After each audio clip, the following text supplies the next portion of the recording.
बार अगर कोई ये नुस्खा अपना लेना बस मजा आ जाए। ठीक है बेटा, अगर तुम कहती हो तो मैं ये करके देखती हूँ। मुझे सब पता है आंटी जी, ये मेरे साथ हो चुका है, इसीलिए तो बता रही हूँ मैं आपको, ऐसे नहीं बताती किसी को। कुछ दिनों के बाद अमित अमृता को अपने दोस्तों के साथ घूमने के लिए ले जाता है। क्या यार, क्या जिंदगी हो गई है। सारा दिन ऑफिस का काम करते रहो, अपनी हेल्थ पर तो ध्यान ही नहीं दे सकते। अरे क्यों नहीं दे सकते अपनी हेल्थ पर ध्यान?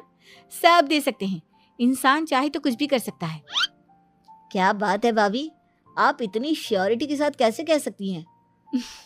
अरे आजकल ना एक से एक एप्लीकेशन है मार्केट में, और जानते हैं उसमें कुछ एक्सरसाइज तो ऐसी बताते हैं जिन्हें आप अपने ऑफिस में बैठे बैठे, मेरा मतलब लैपटॉप पर काम करते करते भी कर सकते हैं। अमृता, ऐसी एक्सरसाइज के बारे में तो मुझे भी नहीं पता था, तुम्हें कैसे मालूम? अरे मुझे सब पता है, हर चीज की खबर रखती हूँ मैं, जानते हैं ना आप। लेकिन ऐसी कौन सी एप्लीकेशन है और ऐसी कौन सी एक्सरसाइज है भाभी? एक मिनट, मैं आपको अपने मोबाइल में दिखाती हूँ। अरे वाकई में भाभी तो सही कह रही हैं। देखो यार, इसमें कितनी अच्छी एक्सरसाइज दिखाई गई है।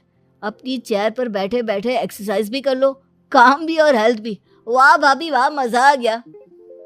लेकिन अमृता, तुम्हें इस बारे में कैसे पता? अब मेरे साथ जो चीज हो चुकी है उसके बारे में तो मुझे पता होगा ही ना अमित। मतलब तुम कब ऑफिस में काम करने गई जो तुमने ऑफिस करते करते एक्सरसाइज की? मैं जो किचन में काम करती हूँ अमित, घर के काम, वो किसी ऑफिस के काम से काम है क्या? बस मैं भी वो सब करते करते इनमें से कुछ एक्सरसाइज ट्राई कर लेती हूँ, इसीलिए मुझे सब पता है। सही है यार, तुम तो बहुत इंटेलिजेंट हो। कुछ दिनों के बाद, ये क्या है? एक दोस्त ने मेरे साथ एक मजाक किया है, लेकिन समझ में ही नहीं आ रहा। अरे बेटा, तो अमृता से पूछ लेना, उसके पास कोई ना कोई जवाब जरूर होगा।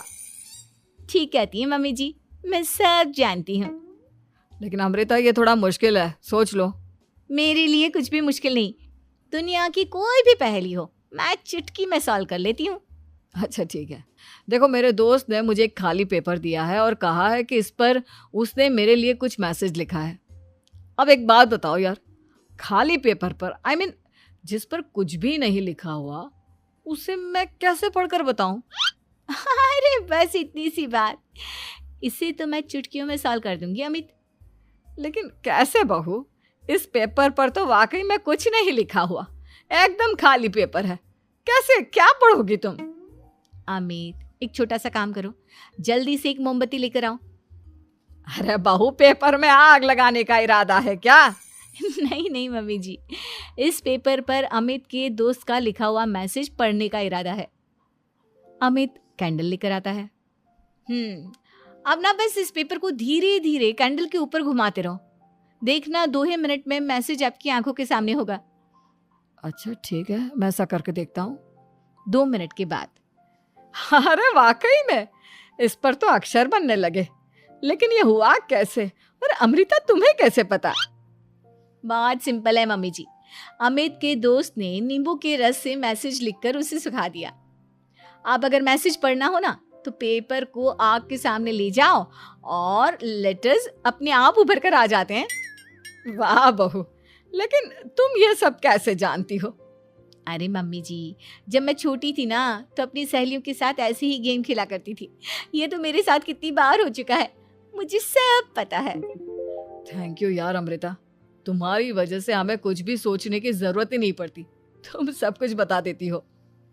कुछ दिनों के बाद सुमित्रा जी को अमृता के प्रेग्नेंट होने की खुशखबरी मिलती है और सुमित्रा जी अमृता को डॉक्टर के यहाँ लेकर जाती है। देखिए सुमित्रा जी, आपकी बहू की तबीयत बिल्कुल ठीक है, किसी भी तरह की चिंता करने की कोई ज़रूरत नहीं है। लेकिन हाँ, उनको आयरन वाली डाइट खाने की बहुत ज़रूरत है। ठीक है डॉक्टर साहब, आप बता दीजिए मैं अपनी बहू को क्या क्या खिलाऊं ताकि उसकी तबीयत ठीक रहे और आने वाले बच्चे की भी। अरे मम्मी जी, इसमें डॉक्टर से पूछने की क्या ज़रूरत है? किशमिश है, अनार है, पालक है, ये सब खाना चाहिए, आयरन का लेवल बिल्कुल बराबर रहता है। अरे वाह, आपकी बहू तो सब कुछ पहले से ही जानती है। ये तो बहुत अच्छी बात है। देखो, आयरन के साथ तुम्हें कैल्शियम भी खाना होगा। जानती हूँ मैं, अगर आयरन की खाली सप्लीमेंट लेते हैं और कैल्शियम नहीं लेते तो बॉडी उसे अच्छे से एब्जॉर्ब नहीं कर पाती। सब पता है मुझे। बहू ये भी मालूम है? हाँ मम्मी जी, आप तो जानती है ना, मुझे सब पता है।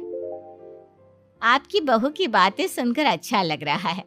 मुझे ऐसी बहुत कम लड़कियां मिलती हैं जिन्हें इतनी नॉलेज होती है, सारे सवालों के जवाब देती है। और हमारे इंडिया में तो वैसे भी हालात बहुत खराब है। बिल्कुल ठीक कह रहे हैं आप डॉक्टर साहब, लेकिन मैं उन लड़कियों की तरह नहीं हूँ। बहुत ख्याल रखती हूँ मैं हर चीज़ का। और जानती हैं आप, हमारे घर में तो किसी को किसी चीज़ के बारे में गूगल करने की ज़रूरत ही नहीं पड़ती। बिल्कुल ठीक कह रही है अमृता। अरे कुछ भी पूछ लो, इसे सब पता होता है। अरे वाह, तुम तो बड़ी कमाल की लड़की हो। चलो, ये तो बहुत अच्छी बात है, लेकिन फिर भी डॉक्टर की सलाह पर पूरा ध्यान देना चाहिए। वैसे क्या चाहिए तुम्हें, बेटा या बेटी? अरे डॉक्टर साहब, कुछ भी हो जाए, बस बच्चा अच्छे से हो जाना चाहिए। मुझे तो दोनों में से किसी से कोई भी परेशानी नहीं। और सुमित्रा जी, आप? डॉक्टर मैडम, मुझे तो लड़के और लड़की में कभी भेद करने की आदत ही नहीं है। पोता आए या पोती, मेरे लिए तो दोनों एक बराबर है। सुनकर अच्छा लगा।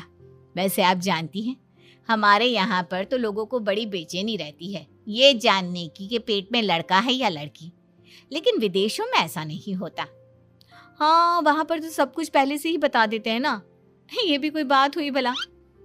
लेकिन तुम्हें कैसे पता कि वहां पर सब कुछ पहले ही बता देते हैं? अच्छा हाँ, तुम तो सब कुछ पहले से ही जानती हो ना। तुम्हारे साथ तो सब कुछ पहले से ही हो चुका होता है। नहीं मम्मी जी, ये तो मेरे साथ पहली बार हो रहा है, इसलिए मैं ये डायलॉग नहीं बोल सकती। अमृता की बात सुनकर सुमित्रा और डॉक्टर दोनों हंसने लगते हैं।